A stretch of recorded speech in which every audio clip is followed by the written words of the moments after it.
Bonjour et bienvenue dans cette leçon de la géométrie dans l'espace du troisième année collège, parcours international. Notre leçon est constituée de 5 parties qui sont orthogonalité d'une droite et d'un plan, théorème de Pythagore dans l'espace, parallélisme d'une droite et d'un plan, calcul de volume, agrandissement et réduction. Mais dans cette vidéo, nous allons nous consacrer aux deux premières parties. Premièrement, orthogonalité d'une droite et d'un plan. Quand est-ce qu'on dit qu'une droite D est perpendiculaire à un plan P? Définition. On dit qu'une droite D est perpendiculaire à un plan P en un point O si D est perpendiculaire à deux droites séquentes en haut du plan P, comme dans la figure. On dit qu'une droite D est perpendiculaire à un plan P au point O si D est perpendiculaire à toutes les droites du plan P qui passent par O. Mais pour la démonstration, il suffit de montrer que D est perpendiculaire à deux droites séquentes du plan P en haut. Et on écrit alors D perpendiculaire à P. Pour mieux comprendre cette définition, nous allons représenter en 3 dimensions sur le logiciel GeoGebra, qui est un logiciel de géométrie. Donc, tout d'abord, nous allons tracer deux droites AB et BC, comme dans la figure. Donc, ces deux droites, ils appartiennent à un plan. Donc, on voit bien que les droites AB et BC appartiennent au même plan. Et là, maintenant, nous allons essayer de tracer une droite perpendiculaire à ces deux droites.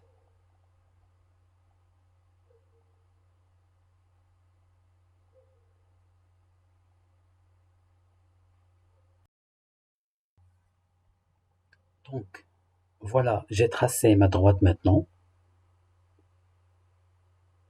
Voilà. Ce qui est bien avec le logiciel GeoGebra, c'est que je peux voir la figure sous différents angles. Donc, clairement, on voit bien que notre droite, elle est perpendiculaire à notre plan. Et je peux même afficher la mesure des angles.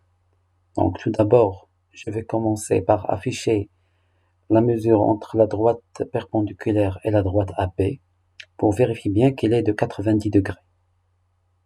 Donc, l'outil va me permettre d'afficher cela. Voilà, je choisis la première droite et la droite perpendiculaire. On voit bien que la mesure est de 90 degrés. Voilà. Donc, on a bien 90 degrés. Notre droite, elle est bien perpendiculaire à la droite AB. Voilà, on peut voir ça sous différents angles. Je vais maintenant afficher la mesure de notre droite à la droite BC. Donc, je vais sélectionner la première droite et la droite perpendiculaire. On va faire tourner la figure pour voir la mesure. Voilà, on voit bien que nous avons aussi un angle droit. Voilà. Donc, notre droite, elle est perpendiculaire à la droite AB, elle est perpendiculaire à la droite BC, donc elle est forcément perpendiculaire au plan ABC.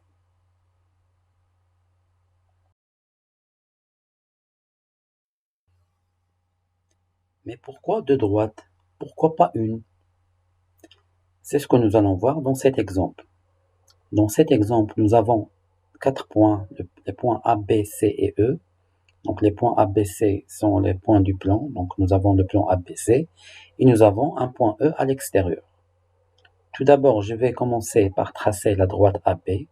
Donc je sélectionne le point B et le point A pour tracer la droite AB. Voilà. On voit bien que la droite AB elle est incluse dans notre plan. Puis je vais tracer la droite BE. Donc, je choisis le point B et le point E. Voilà. Je vais maintenant supprimer les axes pour avoir une figure plus claire. Voilà. Et donc déjà par la vue, nous voyons bien que la droite BE n'est pas perpendiculaire au plan P. Mais est-ce que la droite BE elle est perpendiculaire à la droite AB ou non? Donc bien sûr, pour afficher cela, je vais afficher l'angle entre la droite AB et la droite BE. Pour cela, je choisis tout d'abord la droite AB, puis la droite BE. Nous avons bien un angle droit. Donc, notre droite BE, elle est perpendiculaire à la droite AB, mais on voit bien qu'elle n'est pas perpendiculaire à notre plan. C'est pour cela que nous avons besoin d'une deuxième droite pour avoir une droite perpendiculaire à notre plan. Si je trace maintenant une autre droite qui passe par le point B et qui soit incluse dans notre plan, forcément je n'aurai pas un angle droit. Donc je trace la droite BC, voilà, et je vais mesurer l'angle entre la droite BC et la droite BE. Donc, je choisis maintenant la droite d'une autre couleur pour avoir la figure plus claire. Donc déjà, on voit bien par la vue que ce n'est pas un angle droit entre la droite BC et BE, mais je vais afficher la mesure de l'angle pour être sûr. Donc je choisis la droite BE et la droite AB pour afficher l'angle. Voilà, nous voyons bien qu'on n'a pas un angle droit, mais plutôt un angle dans cet exemple de 56 degrés. En résumé, pour montrer qu'une droite D est perpendiculaire à un plan P en un point O, on doit montrer qu'elle est perpendiculaire à deux droites du plan P sécantes en haut.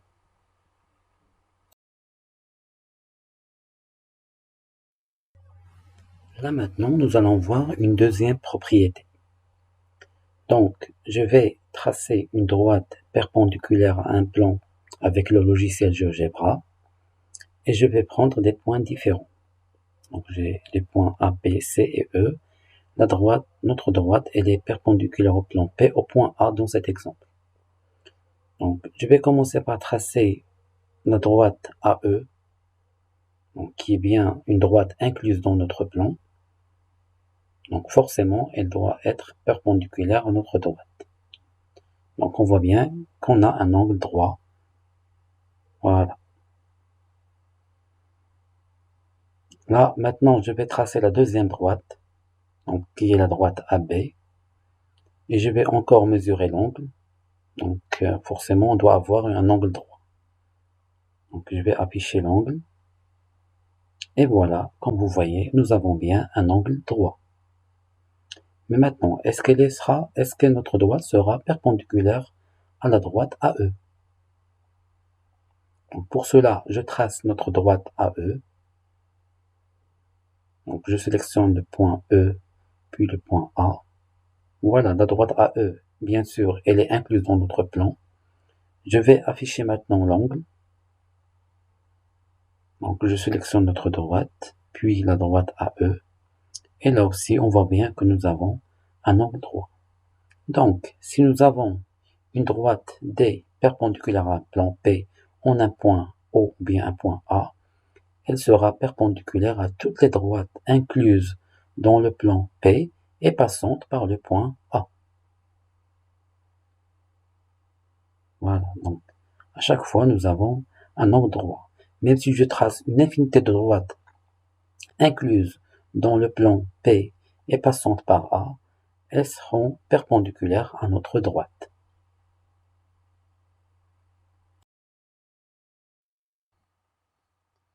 Deuxièmement, théorème de Pythagore dans l'espace.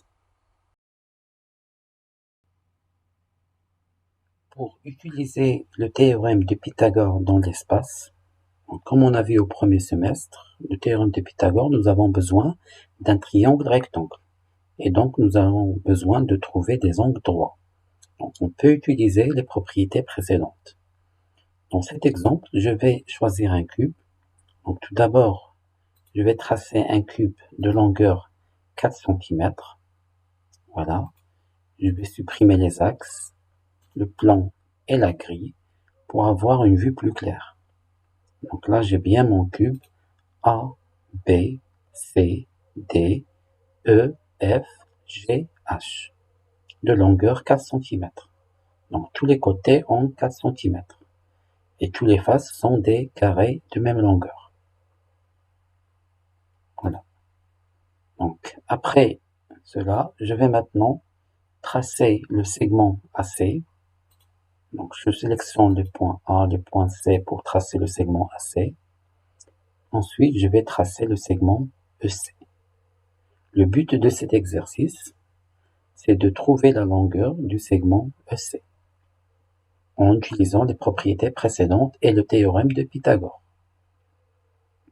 Et donc, tout d'abord, je vais calculer la distance AC en utilisant le théorème de Pythagore.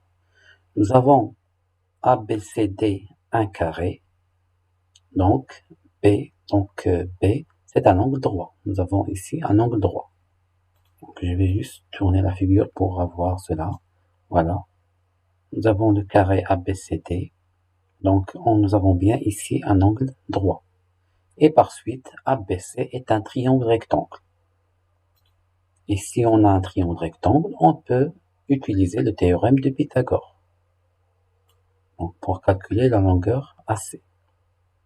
Après cela, donc pour calculer la longueur EC, tout d'abord, nous avons besoin de trouver un triangle rectangle. Donc, nous avons ici ABFE 1 carré. Donc, AB est perpendiculaire à AE. Et de ce côté-là, nous avons AEHD, un triangle, plutôt un carré. Donc, AE perpendiculaire à AD. Donc, si on a AE perpendiculaire à AB et AE perpendiculaire à AD, alors AE, il est perpendiculaire au plan ABD. Et par suite, puisque AE, il est perpendiculaire au plan ABD, il est perpendiculaire à toutes les droites incluses dans ce plan et passantes par le point A, notamment la droite AC. Et donc, on a AE perpendiculaire à AC. Et par suite, AEC est un triangle rectangle en A. Donc, je peux utiliser le théorème de Pythagore pour calculer l'hypoténuse qui est le côté EC. Maintenant, nous allons procéder à la démonstration. Donc, tout d'abord, nous avons notre cube ABCDEFGH. Donc, tout d'abord, on va commencer par calculer AC. Donc, on a ABCD 1 carré. Donc, ABC, un triangle rectangle en B. Donc, selon le théorème de Pythagore direct en A, AC au carré est égal à AB au carré plus BC au carré, qui est égal à 4 au carré plus 4 au carré, est égal à 16 plus 16, est égal à 32. Donc, AC est égal à racine 32, est égal à racine 16 fois racine 2, est égal à 4 racine 2. Donc là, on a prouvé que AC est égal à 4 racine 2. Maintenant, on va calculer EC. Mais d'abord, on doit montrer que AEC est un triangle rectangle en A. Donc, on a ABFE un carré. Donc, AE perpendiculaire à AB. Et on a ADHE un carré. Donc, AE perpendiculaire à AD. Donc, AE, il est perpendiculaire au plan ABC ou bien le plan ABD. C'est le même plan. Et comme on a vu, si une droite est perpendiculaire à un plan, elle est perpendiculaire à toutes les droites incluses dans ce plan et passant par ce point A. Donc, puisque AC est inclus au plan ABC, alors AE est perpendiculaire à AC. Et donc, AEC, un triangle rectangle en A. Il suffit maintenant d'appliquer le théorème de Pythagore direct au triangle AEC. Donc, selon le théorème de Pythagore direct en A, EC au carré, qui est l'hypoténuse, est égal à AE au carré plus AC au carré, qu'on a calculé précédemment. Donc, est égal à 4 au carré plus 4 racine 2 au carré, ce qui nous donne 48. Et enfin, EC, qui est égal à racine 48, est égal à racine 16 fois racine 3, est égal à 4 racine 3. Et là, on a trouvé EC en appliquant aussi le théorème de Pythagore dans l'espace. Et merci de votre attention. À une autre vidéo, Inch'Allah.